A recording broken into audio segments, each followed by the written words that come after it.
നമ്മുടെ അന്തരംഗത്തിലെ നരകത്തിന് അന്ത്യം സംഭവിക്കുന്ന നിമിഷം തന്നെ നമുക്ക് സ്വർഗം പ്രാപ്തമാക്കണമെന്ന മോഹവും ഇല്ലാതാകുന്നതായിരിക്കും.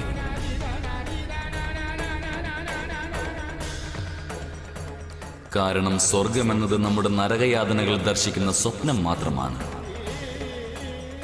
അഭിലാഷം മാത്രമാണ്.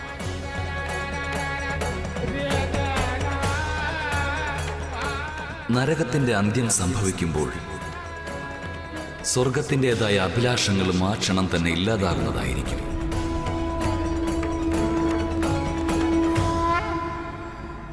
സ്വർഗമെന്നോ നരകമെന്നോ ഉള്ള വ്യത്യാസമില്ലാത്ത ഒരു അവസ്ഥയുണ്ട്. ആ അവസ്ഥയാണ് മുക്തി എന്നും മോക്ഷമെന്നും അറിയപ്പെടുന്നത്.